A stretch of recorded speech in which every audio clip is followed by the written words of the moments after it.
Hai semuanya, gimana kabar kalian? Semoga selalu dalam keadaan baik. Jadi welcome back again di The Greystone Channel dan ini adalah segmen analisa pagi, segmen di mana kita akan mengulas untuk update news dan juga pergerakan dari market, khususnya market dari Bitcoin.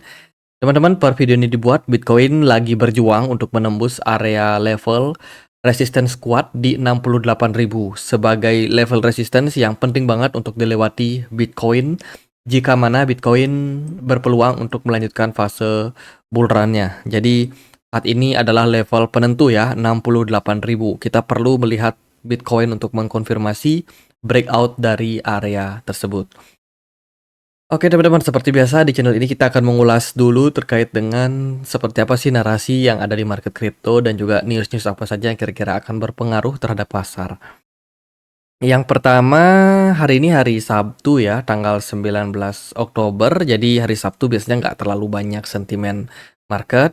Market US, market-market yang lain, Asia itu rata-rata bakalan tutup hari ini. Jadi tidak perlu banyak trade teman-teman. Jadi tentu saja weekend biasanya volume perdagangan akan cenderung turun. Dan kita perlu melihat seperti apa outlook besarnya saat ini. Jadi di perdagangan kemarin, hari Jumat ya, ada beberapa rilis data, salah satunya adalah data Fed Balance Sheet Amerika Serikat yang mengalami penurunan, which is ini bagus, semakin turun balance sheet, uang beredar makin turun, inflasi harusnya sih akan semakin bergerak menurun, teman-teman. Dilihat juga kemarin dari data GDP dari China, hasilnya menunjukkan tren yang lumayan stabil sejak beberapa waktu terakhir ya. Ada peningkatan tipis, teman-teman, cuman ini belum terlalu signifikan impact-nya terhadap pasar. Kemudian kemarin juga ada data retail sales dari Inggris, yang mana trennya ini mengalami tren pemulihan. Ya, dari Amerika Serikat kemarin ada data housing, data perumahan, yang mana datanya juga tidak terlalu menunjukkan penguatan terhadap dolar. Jadi biasa-biasa aja market.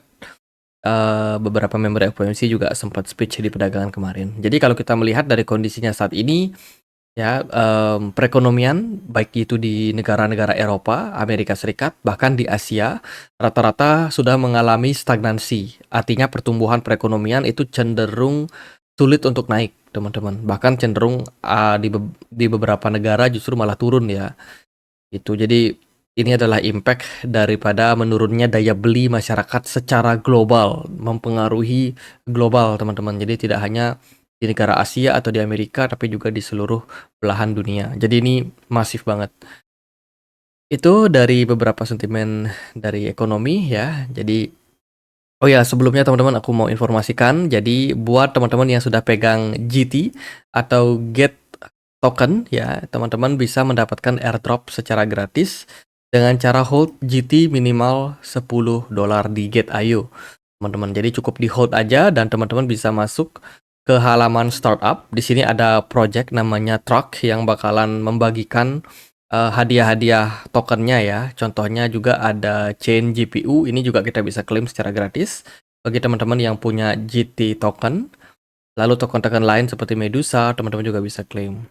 Nah, untuk project dari Track ini merupakan sebuah project yang kalau kita lihat dari sini informasinya adalah sebagai salah satu platform regulasi trading index ya, trading index. Jadi dia meluncurkan token yang bisa diperdagangkan dan bisa teman-teman klaim gratis kalau teman-teman punya 10 GT token. Jadi bagi teman-teman yang pengen untuk klaim token-token gratis ini di Get.io, teman-teman wajib menyelesaikan KYC tahap pertama dan juga kedua ya. Jadi intinya teman-teman KYC pakai KTP, kemudian kalau sudah di-approve, teman-teman bisa deposit. Gitu. Lalu teman-teman bisa klaim token-token airdrop ini secara gratis. Buat cara klaimnya juga gampang, tinggal teman-teman klik aja yang klaim ini, kemudian lakukan login. Setelah teman-teman login, ya teman-teman sudah bisa klaim tokennya secara gratis gitu. Untuk dapat informasi lebih lanjut, silahkan cek link yang ada di kolom deskripsi. Oke, kita lanjut teman-teman dari berita yang ada pada market ya. Pertama, Fear and Greed dalam posisi yang sangat bagus, teman-teman. 2 hari sudah ya kita berada dalam posisi greedy di level 70-an, which is ini sebenarnya sebuah sinyal bahwa market ini sangat-sangat positif saat ini, especially market dari Bitcoin. Dan kalau kita melihat juga dari data Soso Value menunjukkan inflow yang besar selama 5 hari berturut-turut. Jadi ini juga bisa menjadi salah satu sinyal ya bahwa Big Fund sudah kembali balik ke market. Ya, manajer investasi sudah mulai kembali membeli Bitcoin ya dengan jumlah yang besar, teman-teman, sehingga memberikan impact yang positif terhadap harga dari market. Kemudian kalau kita lihat dari Ethereum, ya kemarin dapat inflow yang juga meningkat ya, which is ini sebenarnya sinyal-sinyal positif untuk Ethereum juga ya. Teman-teman, semoga dua koin ini bisa merespon. Oh, bukan dua koin, tapi altcoin yang lain juga bisa ngikut, teman-teman. Karena kasihan banget nih, teman-teman yang nonton channel ini pasti banyak yang hold altcoin dan belum mendapatkan momentum. Ya, semoga aja dengan adanya Ethereum yang meningkat ya, ini bisa mengurangi dominasi dari Bitcoin dan harapannya adalah bisa merembet ke altcoin yang lain. Kemudian kalau kita perhatikan juga dari data demand pada Bitcoin ya, dilihat dari data CryptoQuant menunjukkan memang terjadi peningkatan yang lumayan signifikan diiringi dengan peningkatan harga pada Bitcoin. Jadi ini menunjukkan memang kondisi saat ini demand atau permintaan terhadap Bitcoin itu terus mengalami kenaikan. Ya, permintaan yang naik dengan supply yang sedikit akan mengarahkan Bitcoin kepada peningkatan harga yang lebih baik. Nah, jadi sekarang fasenya sudah mulai bull run kembali, teman-teman, lanjut dalam fase bullish-nya. Jadi semoga ini bisa terus berlanjut sampai 2025 ya, at least gitu. Jadi ya good point lah. Kemudian dari plan B juga sudah memberikan isyarat kita saat ini dalam posisi red dot ya, atau titik-titik merah, yang mana titik-titik merah ini menunjukkan indikasi awal bull run akan terjadi. Jadi plan B salah satu analis yang menurut saya masih sangat-sangat relevan ya untuk diikuti, meskipun kemarin 2021 sempat gagal dalam hal mempredik di mana top daripada cycle bull run ini. Namun meskipun begitu, satu kesalahan saya rasa ya itu adalah hal yang wajar ya, yang namanya manusia, tapi ini adalah sebuah data matrix yang menurut saya bisa menjadi salah satu sinyal penting untuk market menjelang fase bull run-nya. Semoga akan dikonfirmasi dan Bitcoin bisa lanjut rally, kalau bisa ya sampai menembus 100 ribu US dollar. Itu teman-teman. Kemudian ini juga ada dari Republik Rupiah di Twitter kemarin memposting setelah tidur setelah tahun 2024 ini kayaknya mulai balik jalur yang benar. Teman-teman, ekspansi likuiditas global sudah semakin meningkat. Jadi ini adalah impact dari yang namanya pemangkasan suku bunga ya, yang dilakukan oleh banyak bank sentral, nggak cuma Bank Sentral Amerika Serikat atau The Fed, namun juga Bank Sentral Eropa, Inggris, rata-rata sudah mengikuti hal yang sama dengan menurunkan suku bunga, meningkatkan likuidasi, itu menyebabkan pergerakan market cenderung growing, teman-teman. Jadi ini adalah indikasi yang bagus untuk pasar. Morgan Stanley, salah satu perbankan yang juga sempat anti sama kripto, diam-diam sudah membeli sekitar 272 juta US dollar berupa Bitcoin ETF. Jadi Morgan Stanley salah satu perbankan yang sangat besar juga ya, teman-teman, selain ada JP Morgan di Amerika Serikat. Jadi ya, ini bisa dibilang menjadi salah satu berita bagus untuk pasar. Kenapa? Karena yang namanya Bitcoin ini pada awalnya memang ditolak, banyak penolakan, tapi belakangan banyak hedge fund yang justru malah melirik sebagai salah satu alokasi aset investasi. Tuh, tidak terkecuali dengan perbankan besar. Jadi perbankan besar aja mulai percaya sama Bitcoin. Dan teman-teman, bagaimana? Apakah yakin ya kalau Bitcoin bisa menjadi salah satu aset investasi masa depan? Ingat ya, saat ini narasinya sudah bukan lagi Bitcoin sebagai mata uang, tapi sebagai aset lindung nilai ya, atau gold 2.0 atau emas digital, teman-teman. Jadi narasi yang dibangun saat ini adalah seperti itu. Kemudian BlackRock kemarin ada berita terkait dengan akan berunding dengan banyak exchange, teman-teman, seperti Binance, OKX, Deribit, dan lain sebagainya untuk menjadikan Build ya sebagai salah satu anggunan derivatif dari bursa kripto. Jadi maksudnya Build ini sebagai custody-nya, teman-teman. Terutama bagi exchange-exchange yang menyediakan layanan derivatif. Jadi sekarang sedang di lobby-lobby nih banyak exchange. Kalau dia setuju bekerja sama dengan BlackRock melalui Build ini, maka akan positif untuk token-token dengan narasi real world asset. Teman-teman tahu apa aja yang terhubung sama build, dan itu bisa teman-teman lirik ya, karena bisa jadi good point kalau ini memang bisa terkonfirmasi ke depannya. Oke, lanjut ke berita yang lain. Ada DBS, salah satu bank terbesar yang ada di Singapura, dikabarkan bakalan meluncurkan layanan perbankan berbasiskan blockchain. Jadi ini merupakan sebuah berita yang juga sangat-sangat bagus ya. Institusi perbankan semakin berani, teman-teman, masuk ke dunia yang berbasiskan dengan blockchain, entah itu melalui investasi ataupun penggunaan dari blockchain sendiri. Jadi ini adalah langkah besar dari sektor aset digital ya, dari perbankan besar yang telah meluncurkan wajah baru untuk memungkinkan perbankan berbasiskan blockchain. Jadi ya menurut saya saat ini kondisinya memang sangat-sangat sulit. Di satu sisi adanya inovasi yang namanya DeFi atau Decentralized Finance ini sudah mulai mengguncang platform-platform atau perusahaan-perusahaan yang berbasiskan CeFi. Jadi centralized finance itu kayak perbankan, asuransi, itu udah mulai ketar-ketir dengan adanya decentralized.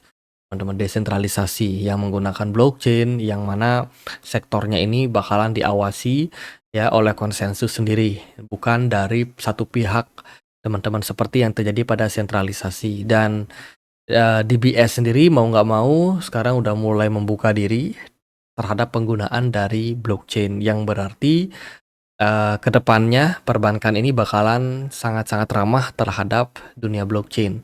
Ya, perbankan tidak bisa menghindari yang namanya blockchain.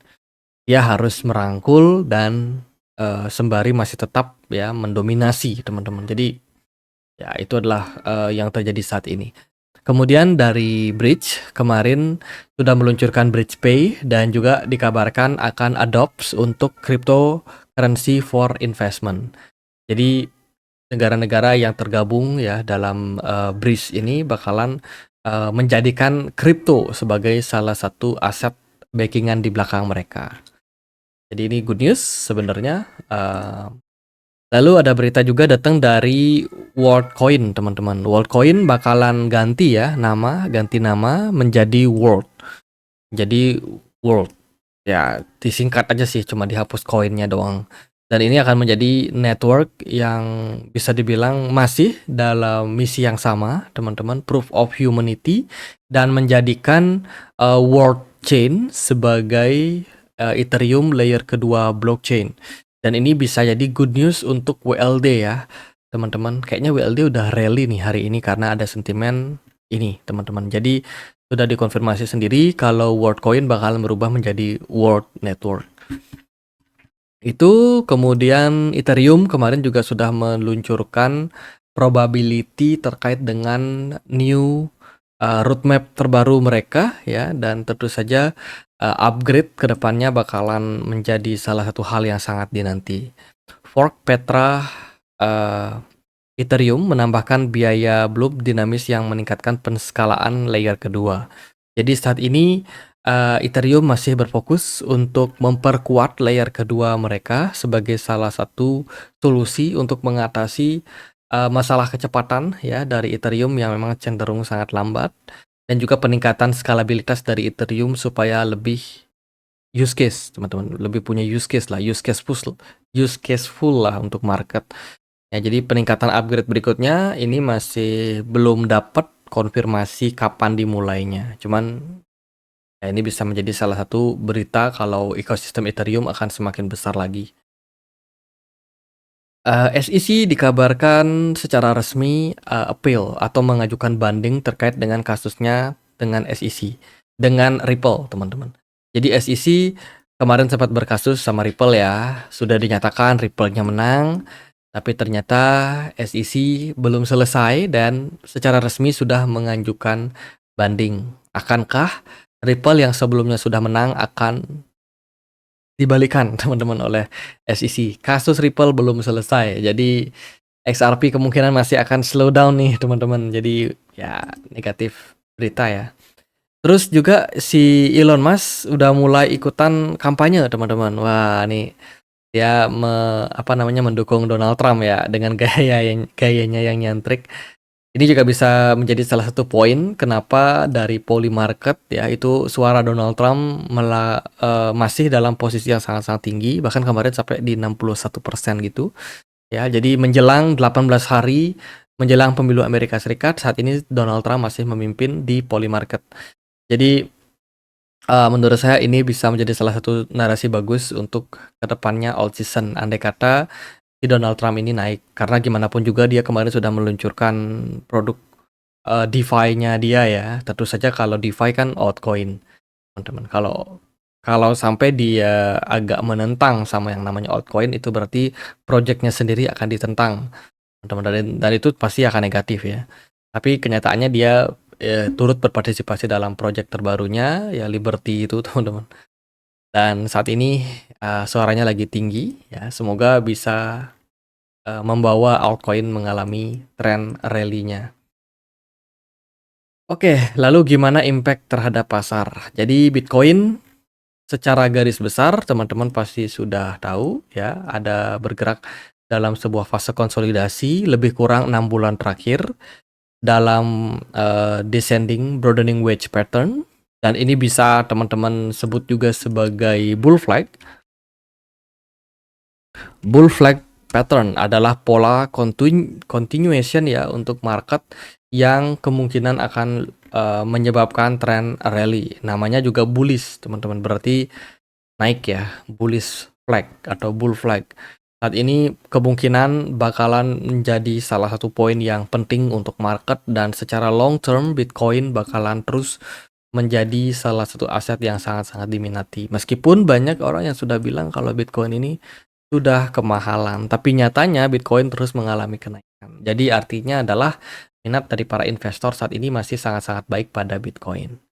Tuh, jadi peluang ini sangat-sangat baik untuk pasar ya. Jadi harapannya 68.000 secara jangka pendek berhasil di break. Jika berhasil, maka arah Bitcoin berikutnya adalah ke level 73.000 something di all time high sebelumnya. Ya, teman-teman bisa pantau area tersebut andai kata 68.000 berhasil dilewati oleh Bitcoin. Kemudian BTC dominance saat ini masih dalam posisi yang sangat-sangat tinggi. Hanya beberapa altcoin saja yang mengalami kenaikan. Ada Doge, kemudian aku perhatikan ada WLD juga masih dalam sentimen bagus. Ondo Finance, nah ini karena berita dari BlackRock tadi ya. Ethena juga masih dalam posisi yang sangat-sangat bagus. Red AI ya masih stabil, tapi semoga nanti bisa rally lanjut lagi. Sementara altcoin lain yang kupantau kayak Ondo, bukan Ondo, tapi Ton Network masih melempem, XRP, CSEC ngajuin banding ya, lemah naiknya 0,25%. Terus ada BNB, so far masih bisa mempertahankan area 600-nya. Ethereum ada sentimen roadmap baru, tapi belum terlalu naik signifikan. Ya, itulah kondisi market. Jadi, itu teman-teman. Jadi, secara outlook besar, market potentially bullish.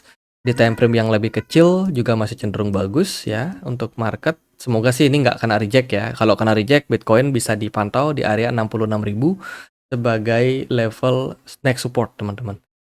Itu MACD-nya positif, smart money positif, volume juga bagus untuk Bitcoin. Saat ini Bitcoin memang masih mendominasi. Jadi kalau buat yang pegang altcoin, ya banyak-banyak berdoa aja sih. Semoga Bitcoin-nya bisa bergerak stabil, smart money pelan-pelan turun dari Bitcoin tanpa menimbulkan dump, ya, dan aliran dana masuk ke altcoin ketika BTC dominant sudah mulai turun. Nah, di sana mungkin baru altcoin yang kalian beli mendapatkan sentimen atau narasi positif. Sementara yang sudah positif itu ada meme token.